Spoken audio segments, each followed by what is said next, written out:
tax strategy and tax savings are just part of the big play of wealth. The wealthy understand that if they can control and keep in control more of their own money, they could do better with that money than they could do if they give it to the government. They knew that. And so you'll find that the wealthiest people in this country always make smart investments, always, find ways to invest that give them the best benefits.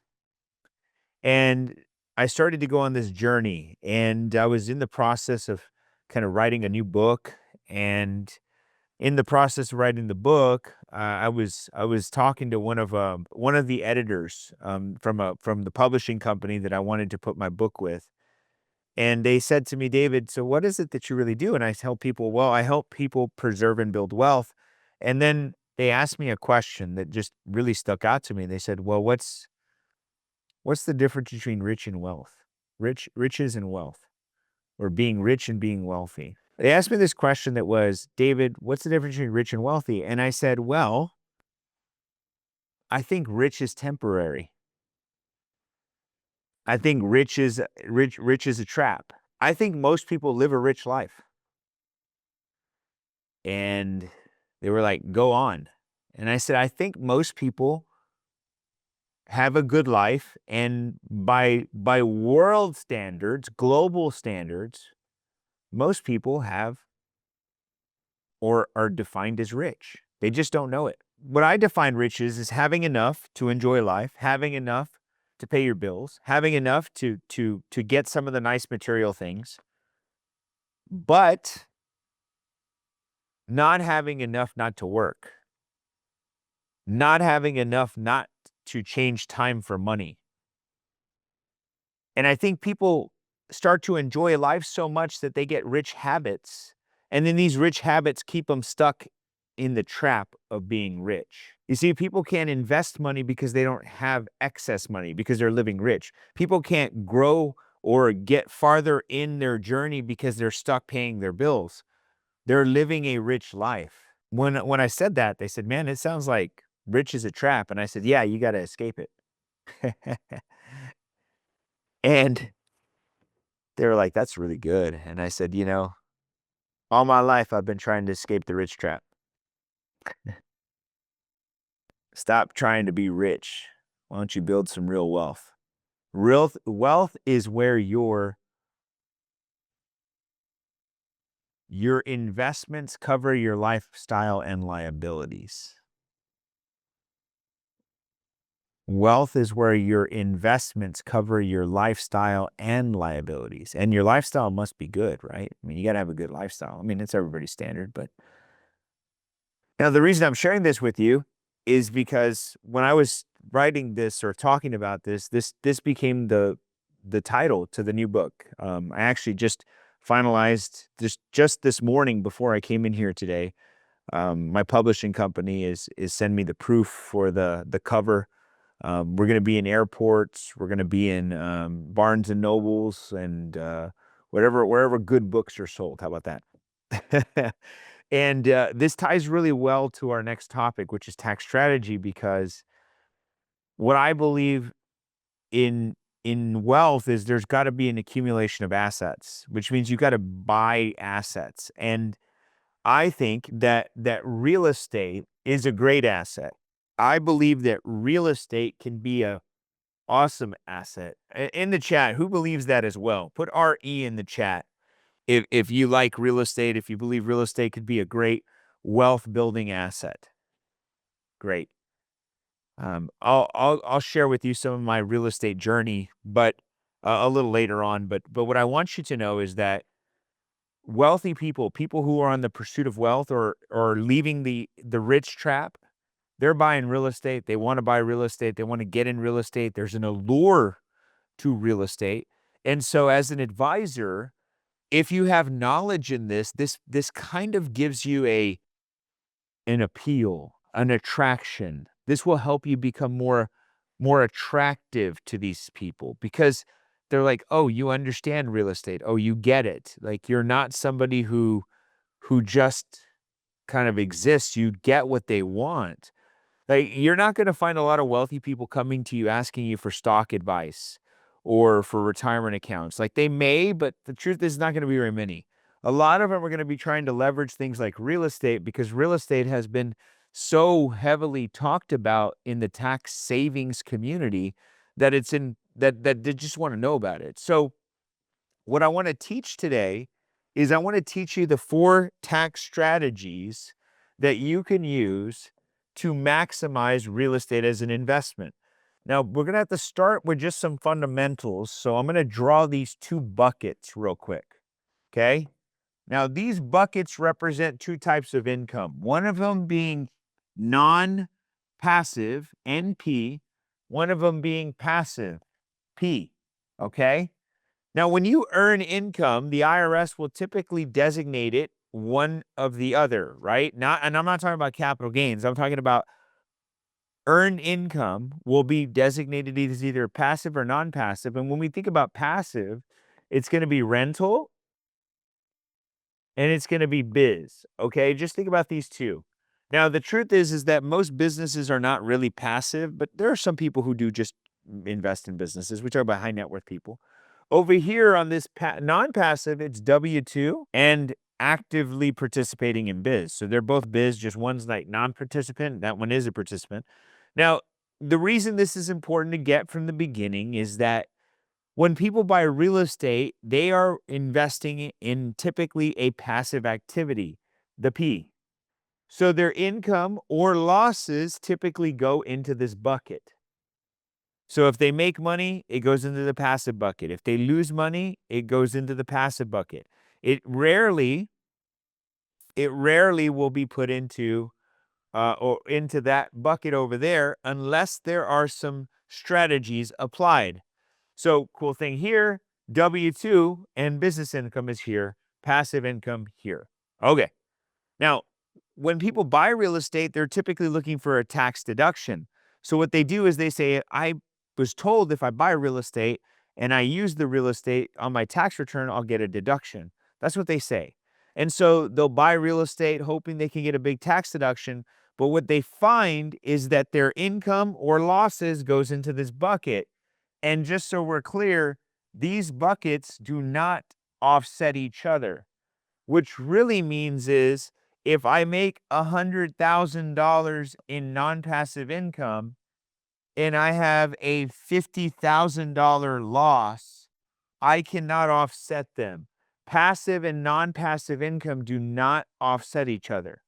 They can't deduct or add to each other.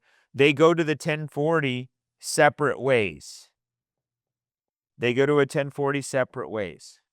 So, in order for real estate to truly benefit an individual, they have to make sure that they can take the real estate activity from a passive activity and move it to a non-passive activity. And that actually takes strategy. It doesn't just happen accidentally, it actually takes strategy. So we have, real quick, I'm going to recap. There's non-passive, there's passive.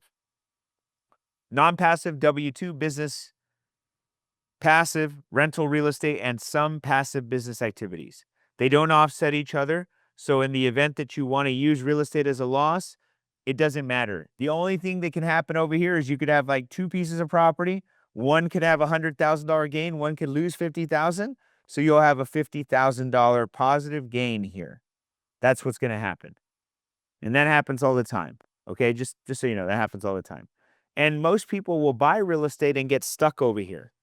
So they'll buy into a big piece of real estate. They'll hear about a syndication about real estate, like an apartment complex, or they'll buy a single family home and they won't even get to benefit from it. So that's really simple, non-passive, passive. So now what we're going to do is every strategy, all I'm trying to do is trying to turn passive into non-passive. So we're going to use strategy number 1. And this is called the real estate professional status, rep status. Okay. Now, what this is literally, this is what it looks like on a return. It's a box and you check it. Now, The problem is that that's not, you can't just check the box. You actually have to meet a criterion before you can check the box. So what is the criteria? Well, to be a real estate professional designated by the IRS, or not designated, I guess attributed to the IRS, you have to have a 750-hour material participation. Material participation in real estate. Okay? In real estate means your own real estate. Okay? This is for your own. Now, here's the catch. 750 hours is an average of 15 hours a week. In order for you to use this strategy, you have to manage, maintain, market real estate that you own on average 15 hours a week. If you only own one long-term rental, which is designated as a property that rents typically on a 12-month basis, unless you're living with these people, the honest truth is you're probably never going to meet the 750-hour test. The second thing, this is one part. Number two, this has to be your main gig. Like, this is it. You're only doing real estate. Very rarely will you meet somebody who can really meet this status because they have other things. They're like, I have a business. I have a W-2 job. I'm doing other things. So that is the main gig test and the 750. So if they can't do both of these, not either or, they don't qualify for rep status, which means they can't use this strategy. Strategy number one. Strategy number two, we're trying to take passive, take it to non-passive. That's all we're doing. Strategy number two is called the short-term rental loophole. You've probably heard of this. This is the most common strategy. This is the most common strategy in today's kind of market because people are buying rental properties and they're turning them into Airbnbs. Now, what determines or qualifies something as an Airbnb? First, it's a less than 7-day rental. So the average stay must be less than 7 days. That's number one. Number two, you have to manage, maintain, or materially participate 100 hours in a year. Okay? Number three, to be able to use this strategy, you've got to buy a property. Buy one, a little house, right? You're buying a rental property on the beach, whatever you want to buy. You put it in service. It must rent less than 7 days on average. You must materially participate for at least 100 hours. And if you meet the 100-hour test, you also have to do more hours than anyone else, which really means that you have to do, let's say for an example, we have a cleaning crew. And let's say we've got, John who cleans the condo that you're renting. Well, let's say he does 105 hours. Let's use 105 hours. Well, now you have to do 106. Now it's individual based, not company based. So which means you should be tracking this based on the individuals, not the companies that are working for you. So that's strategy number two. This is a very good strategy for high income earners who don't have the time, to be able to do these things. Like they want to buy real estate, but they can't meet the rep status. They would do this. Okay. That's strategy number two. Another strategy from passive to non-passive. The next strategy, number three, is going to be called the grouping election. Okay? So the grouping election is a very cool strategy because what it does, it allows you to take multiple properties. Like say you had 3 or 4 properties and use the combined hours to meet the 750 test. That's really the premise behind this. So if you want to go back to the rep status, you had to do 750 hours per property. So if you have several properties, you can group them together, and this would be called a group, and that group could be the 750. In addition to that, you could do it with businesses. So let's say I have a roofing company. So roofing LLC. And let's say the roofing company decides that they want to buy a large warehouse where they're going to store their equipment and they're going to store their supplies. And so this is the ABC roofing company. Okay. So what ends up happening is they'll buy this property, and as long as the business is buying the property, they can group the property together, which would allow the deductions and expenses to carry over to the business, which will allow them to get deductions and save on their taxes. So as long as they're the same ownership, they can do this. This is called a grouping election, as long as they're on the same return. So here's a grouping election for businesses. It's a grouping election for individuals. Very simple. You got two different grouping elections. Okay. Now, last one. This is from passive to non-passive. I'm just saying it over and over again because I want you to get this one. All right. So this one's called the spousal loophole. Okay. In the tax advisory world, you're always going to find that there are couples who either operate a business or who do investments together. They're couples, right? Like, I'll give you an example. My wife and I. And my wife and I, we got married in 2019. And when we got married, we had ambitions. I told her I already had owned some real estate prior to our marriage. I bought this building that we're in, and I had another two commercial plazas, and I was doing some real estate stuff in the past. And so when we got married, I said, we want to be able to do more real estate together. And she agreed. And when we got married in 2019, we kind of used a lot of money on weddings like most people do. And I said, hey, let's just hold off for a year and let's get our bearings. We had just bought our own home. We got married and bought a home the month before we got married. We bought our first home together. So we moved in together right when we got married. And when we got married, we said, we're going to take off a year. But in 2020, when we were coming into COVID, we already knew we were going to start buying real estate. So we said, hey, we need to go heavy into real estate. So that's what we did. And we started to purchase real estate. Now, very quickly, I realized that we were not going to get the biggest tax deductions because I knew a little bit about real estate at the time because I was investing in it. And I said, hey, there's only one way we can do this is if one of us could be a real estate professional. And she says, oh, okay, I would love to do that. And I said, yeah, that's probably what we need to do. And she says, how do we do that? And I said, well, I kind of need to fire you. So my wife and I have worked in our business. In fact, we were dating for several years before we got married, and she was a very big part of our business, and she's helped us grow and all these things. And so when she said, I want to do this, I said, we have to let you go because the truth is to be a real estate professional, a rep. So basically a spousal loophole is where one spouse becomes a rep. That's what we're doing. So if we go back, she's got to do 750 hours material participation. She's got to make it her main gig. So that's what we did. I said, we're going to take you off of payroll. We're going to put you in charge of our properties. And that's what we did. And we quickly started to acquire property. It's been a ride.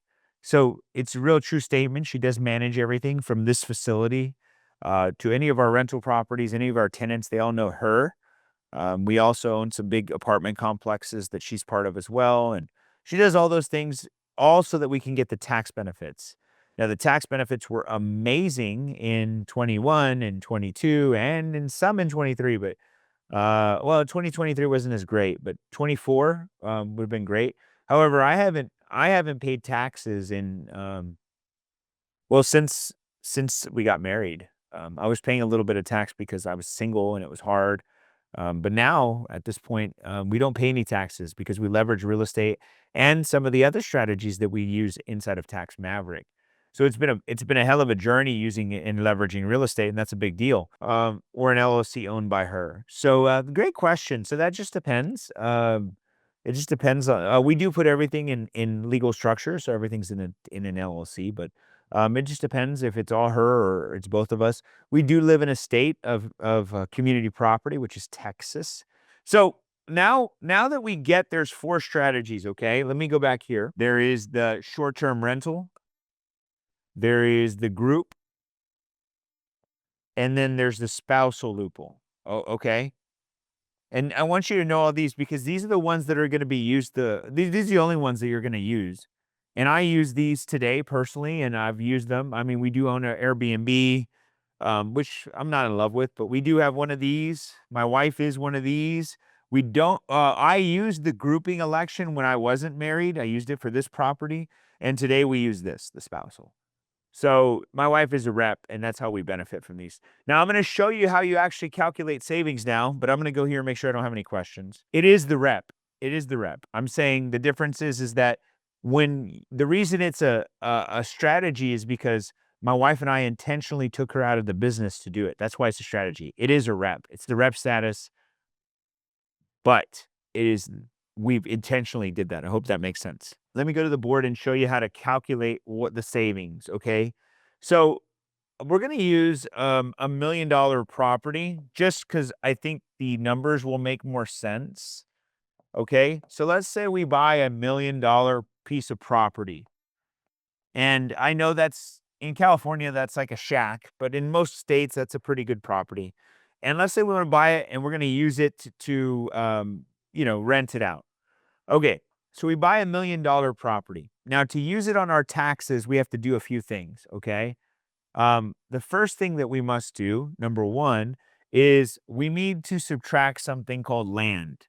Land is not a depreciable asset on a tax return, so you always subtract land to get to what we would call the structural value. So I'm just going to give you this real quick so we're on the same page. I'm going to give the land value 200,000, which is 20%.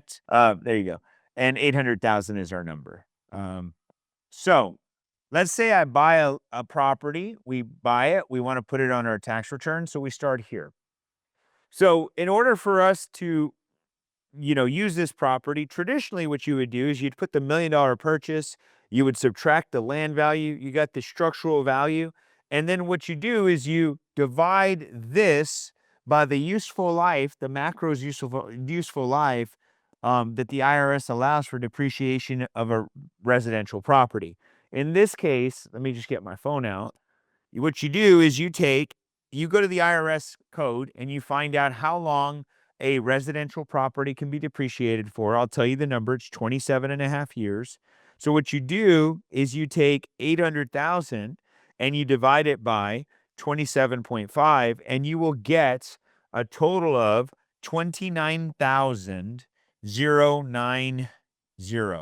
That is the number of dollars that you're going to get in a deduction in your purchase of real estate. Now that's cool because let's say I do rent this property out, and let's say that I'm getting on the $1 million, let's say I'm getting, I don't know, $5,000 a month.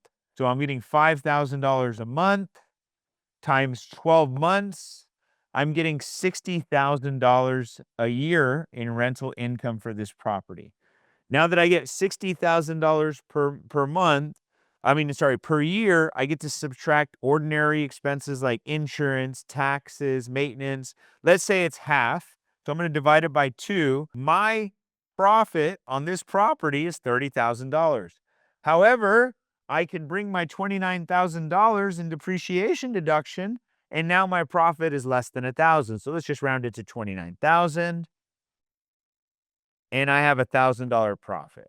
So I'm going to pay a taxes on this transaction. I'm going to pay a tax due bill for $1,000 or taxes on $1,000. That is the normal, ordinary way of doing depreciation on a piece of property. If it would have gone negative, by the way, and I did not meet a status, let's say it went negative and I lost $10,000. If I didn't meet a status, that $10,000 just gets suspended. It gets held on the tax return for future years against other passive gains, which means if I made money on another property next year, the $10,000 would just get subtracted from there first.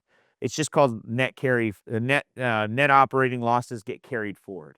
That's all it is. Okay, now I want you to get that. But let's say I do meet a status and I want to use this $800,000 piece of real estate so that I can maximize my tax benefits. Well, the cool thing with the $800,000 is you don't have to do it all in 27 and a half years. You can perform something which is called a cost segregation study.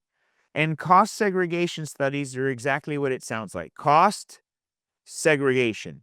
So when you go to the IRS website or you go to the IRS publications, you're going to find on one of them, it's going to have the depreciation schedules. Okay. And it's going to list out all kinds of assets that you could purchase that have a tangible, useful life, which means they have determined that the useful life of that asset is in X years. So some are like 1 year and 3 years and 5 years, 7 years, 10 years, 15 years, 27.5 years, and 39 years.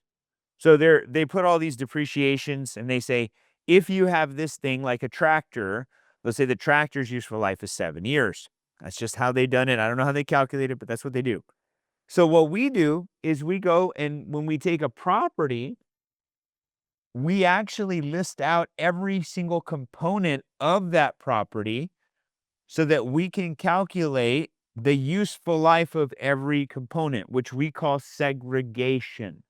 And we take a piece of everything from the shingles on the roof to the windows, to the baseboards, to the studs, to the door frame, the handles, the wood trim on the floor, every single thing. Foundation gets listed on a report.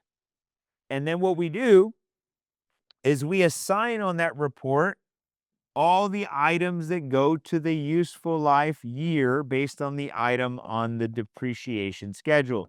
So like if we had baseboards and they had a useful life of 7, if we had kitchen cabinets, if we had tile, we just put it towards the useful life scenario and we have this list and we call it a cost segregation report. Now, once we have this report, we can then determine if any of the items based on their useful life if they qualify for bonus depreciation, or we just call it accelerated, okay? On average, you're going to find that about 20% of the entire structural value is going to be accelerated, and it's going to be accelerated to year 1. So very simple, I'm going to take 20% of the 800,000. Oh, 20,000. 20% of the 800,000 and I'm going to get $160,000.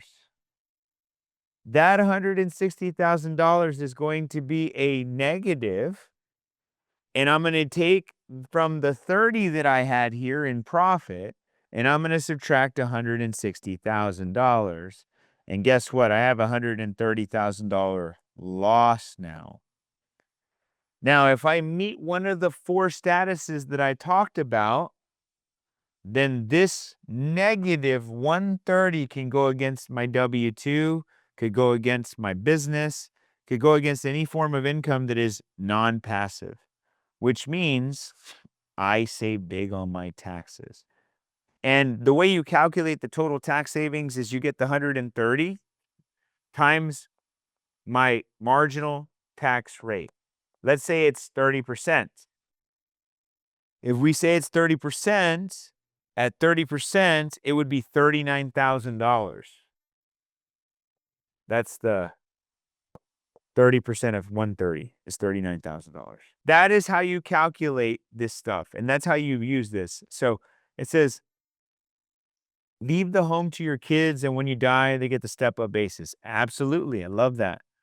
All right, let me see. Does the cost segregation have to be done in year 1, or can it be done in the future year if he found out about it?